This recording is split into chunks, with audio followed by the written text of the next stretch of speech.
नमस्ते, राधे कृष्ण साथियों। मैं भी कृष्णा ध्यान सारा चैनल में आपका स्वागत करती हूँ। कैसे हैं आप? आपके अच्छे स्वास्थ्य और सुखद जीवन की मंगल कामना करती हूँ। आपके और अपने इष्ट देवों को कोटि कोटि नमन करते हुए, बड़ों को प्रणाम करते हुए वीडियो प्रारंभ करते हैं। साथियों, आज बात करते हैं महालक्ष्मी व्रत के बारे में, जो कि 11 सितंबर से 24 सितंबर 16 दिन का ये अद्भुत समय होता है जब माता लक्ष्मी के व्रत किए जाते हैं, अनुष्ठान किया जाता है या उनके निमित्त एक विशेष पूजा की जाती है।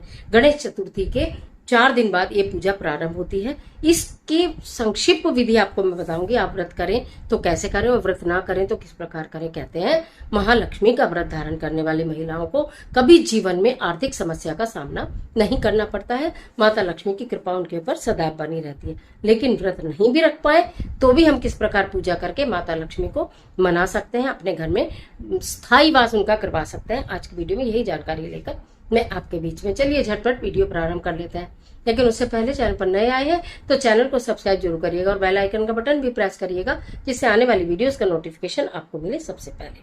हिंदू धर्म में एक पवित्र अनुष्ठान है और ये त्योहार धन और सौभाग्य की देवी लक्ष्मी जी को समर्पित है, जो कि लगातार 16 दिन, देखिए 16 दिन का पूरा अनुष्ठान होता है, जो कि मैं बताती हूँ 11 सितंबर से 24 सितंबर तक आपके लिए चलेगा। भाद्रपद माह के शुक्ल पक्ष यानी चंद्रमा के बढ़ते चरण की अष्टमी तिथि वैसे भी आपने देखा होगा, या तो सोमवार अष्टमी होती है या कोई भी अष्टमी तिथि होती है, उस दिन महालक्ष्मी की पूजा की जाती है। तो ये 16 दिन जो है भाद्रपद माह के शुक्ल पक्ष की यानी कि जो बढ़ते चरण की अष्टमी तिथि से प्रारंभ होकर अश्विन माह के कृष्ण पक्ष की अष्टमी तिथि पर जाकर ये समाप्त होता है। यानी चंद्रमा के घटते चरण के 8वें दिन ये व्रत समाप्त हो जाता है। यह व्रत गणेश चतुर्थी के 4 दिन बाद शुरू होते हैं। देवी लक्ष्मी का व्रत रखने वाले को उनका दिव्य आशीर्वाद प्राप्त होता है, क्योंकि देखिए माता लक्ष्मी के निमित्त हम बहुत सारे उपाय करते हैं, अनुष्ठान करते हैं, पूजा करते हैं, दीपक प्रज्वलित करते हैं, प्रतिदिन ये कामना करते हैं महालक्ष्मी का वास हमारे घर में रहे। महालक्ष्मी का वास उनके घर में रहता है जहां पर सदैव साफ सफाई रहती है और प्रेम रहता है। तो इसलिए आप व्रत करें ना करें, साफ सफाई का और प्रेम का विशेष ध्यान दें। घर गंदा मंदा नहीं होना चाहिए, घर में लड़ाई झगड़े कलेश नहीं होने चाहिए। तो लक्ष्मी की जो बहन है दरिद्रता, वो बाहर ही खड़ी रहती है दरवाजे के, जिस घर में लक्ष्मी जी होती हैं, कि जहां थोड़ी सी गड़बड़ हुई लक्ष्मी जी बाहर निकली और दरिद्रता जो है वो घर में प्रवेश कर जाती है। तो हमें ऐसा मौका दरिद्रता को कभी नहीं देना चाहिए कि वो हमारे घर में प्रवेश करे। अब इसकी सूक्ष्म पूजा विधि बता दूं कि अगर आप व्रत करते हैं तो भी परेशान होने की बात नहीं। एक समय आप सात्विक भोजन ग्रहण कर सकते हैं, मतलब ऐसा नहीं है कि आपको फलाहारी खाना है, आप साधारण भोजन खा सकते हैं, तेल लहसुन प्याज जिसमें ना हो, सिंपल खाना एक समय खा सकते हैं। बीच में आप दूध फल इत्यादि ले सकते हैं। अगर आप वर्किंग है या आपसे नहीं रहा जाता है तो आप ले सकते हैं, ऐसी कोई परेशानी है नहीं। 16 दिन में माता लक्ष्मी के 8 रूपों की पूजा की जाती है। एक धागे में एक धागा लिया जाता है, पीला धागा लिया जाता है, उसके अंदर 16 गांठें लगाई जाती हैं। और अगर व्रत रखना है तो फिर आपको उसे उल्टे हाथ में धारण करना होता है। अगर आपको लगना है जिस दिन 24 तारीख होगी, यानी कि जिस दिन व्रत पूरे होंगे, उस दिन मैं बताऊंगी विधि कि किस प्रकार उस समाज का आपको क्या करना है। एक कलश की स्थापना की जाती है, अष्टदल कमल बनाया जाता है, चावल में हल्दी मिला के अष्टदल कमल बनाते हैं। अष्टदल कमल आपने बहुत सारी मेरी वीडियोस में देखा होगा, जो मैंने आपको दिखाया कैसे बनाते हैं। तो अष्टदल कमल बनाते हैं और उसके बाद आप कलश की स्थापना के पश्चात दूर्वा घास इसमें चढ़ाने का बहुत महत्व है, यानी कि 16 जोड़े दूर्वा घास इसमें आपको लेनी होती है। फूल लें, अगरबत्ती लें, कपूर लें, इत्र लें, रोली लें, गुलाल लें, अबीर लें, अक्षत लें, लौंग, इलायची, बादाम, पान, सुपारी, कलावा, मेहंदी, हल्दी, टिक्की, बिछिया। अगर आप बिछिए भगवान माता रानी को अर्पित कर सकते हैं, बहुत अच्छी बात है, क्योंकि श्रृंगार की सारी सामग्री अर्पित की जाती है।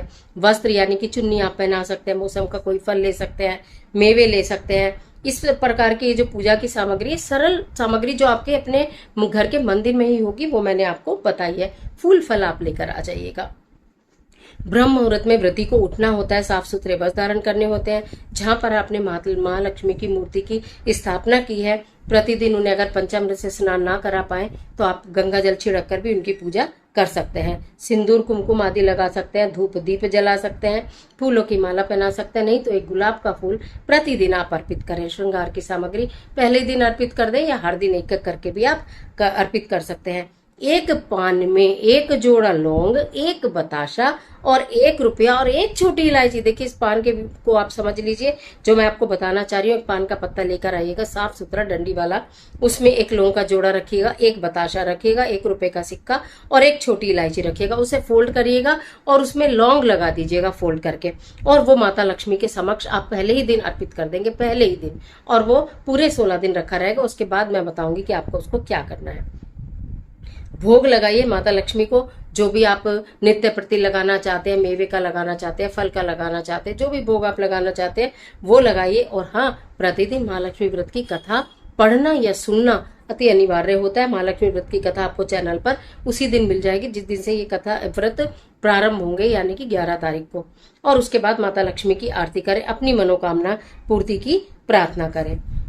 आपको दूर्वा घास जो मैंने बताई है, ऐसा भी विधान है कि दूर्वा घास जो है वो जल के लोटे में रखकर बाद में उसे अपने शरीर पर और सारे में उस दूर्वा घास से उस जल को छिड़का जाता है। ऐसे करने से शारीरिक व्याधियां दूर होती हैं। तो अगर आपने ये सब किया है और कलश में आप कलश की स्थापना की है तो बहुत अच्छी बात है। यदि आपने कलश की स्थापना नहीं की है, माता लक्ष्मी की स्थापना नहीं की है, और आपके घर में जो भी माता लक्ष्मी की मूर्ति है, प्रतिमा है, जिससे भी आप प्रतिदिन पूजा कर रहे हैं और व्रत नहीं कर रहे हैं, तो उनके समक्ष भी ये सारे कार्य प्रतिदिन करिए। पान का बीड़ा पहले दिन जरूर चढ़ा दीजिएगा। और आपको ये ध्यान रखना है कि इसमें मतलब जो भी आप पूजा करें वो सात्विक रूप से करें। महालक्ष्मी के मंत्रों का जाप करें। ओम महालक्ष्मी नमः, ओम महालक्ष्मी नमः, ओम महालक्ष्मी नमः मंत्र का आप जाप कर सकते हैं। इस प्रकार आपकी जो ये 16 दिन की पूजा है ये समाप्त हो जाती है। आपका जो धागा है हाथ में बंधा हुआ है, अगर व्रती है तो वो धागा बांधिए, नहीं आप व्रती हैं तो अनंत चतुर्दशी जब आएगी उसके लिए मैं एक अनंत धागा बनवाऊंगी, तब मैं आपको बता दूंगी किस प्रकार वो धागा कलश पर बांधा जाता है और उसका क्या विधान है और उसके क्या आपको लाभ मिलते हैं। आपको अगर 16 दिन की पूजा नहीं करनी तो पहले दिन इसको कर लीजिए। हर दिन व्रत नहीं कर सके तो बस पूजा कर लीजिएगा और सात्विक भोजन ग्रहण करते रहिएगा। माता लक्ष्मी के मंत्रों का जाप करते रहिए, इससे भी माता लक्ष्मी आपसे प्रसन्न हो जाती है। आपको भाव आपके अच्छे होने चाहिए, भाव आपके शुद्ध होने चाहिए, मन में विश्वास होना चाहिए। और हाँ, एक चमत्कारी उपाय ना बताऊं ऐसा तो हो ही नहीं सकता। प्रतिदिन आप कलावे की कुछ बातियां बनाकर रख लीजिए। 16 बाती आप बनाकर रख लीजिए। 16 लाल कलावे की बातियों को घी में डुबोकर दीपक शाम को प्रतिदिन जलाने से मैं बस क्या ही बोलूं, वारे न्यारे हो जाते हैं। और आपको कलावे की मैंने बताया था, कलावे में ना आप खोल कर देख लीजिएगा कितने तार हैं। कई बार 5 तार का 8 तार का कलावा होता है, तो 2 लेकर और आप उनको फोल्ड कर लीजिए। दूध लगाकर बत्ती बनानी मैंने बताई थी, बनाकर रख लीजिएगा। 16 तार की वो बत्ती हो जाती है। ठीक है, तो 16 तार की बत्ती को, लाल कलावे की बत्ती को प्रतिदिन घी में, गाय का घी हो या भैंस का घी हो, उसमें डुबोकर जलाने से माता लक्ष्मी अत्यंत प्रसन्न होती है। तो इस कार्य को आप अवश्य से ही कर लीजिएगा। महालक्ष्मी व्रत की अगर आप करते हैं तो अनंत शुभकामनाएं, नहीं करते हैं तो भी ढेर सारी शुभकामनाएं। माता लक्ष्मी सदैव आपके घर में स्थायी वास करें। इसी मनोकामना के साथ आज इतना ही, इजाजत दीजिए। मिलते हैं और जबरदस्त वीडियो के साथ। तब तक हंसते रहिए, मुस्कुराते रहिए, अपना और अपने अपनों का ख्याल कीजिए। वीडियो अच्छी लगे तो लाइक कीजिए, जितना अच्छा है अपने फ्रेंड के साथ शेयर कीजिए, और कमेंट बॉक्स में ओम महालक्ष्मी नमः लिखना बिल्कुल मत भूलिए। अधिक जानकारी के लिए महालक्ष्मी व्रत की और वीडियो मैं आपको भेजती रहूंगी। फिलहाल एक ही आपको बताया कि कब से कब तक है और किस प्रकार सरल विधि से। तो अगर आप पहली बार करना चाहती हैं तो आप इसको कर सकती हैं। अगर पूरे 16 दिन आप नहीं करना चाहती, पीरियड्स ऊतक पातक की प्रॉब्लम हो जाती है, तो शुरू में और आखिर में जरूर कर लीजिएगा। ईश्वर आपकी मदद करे।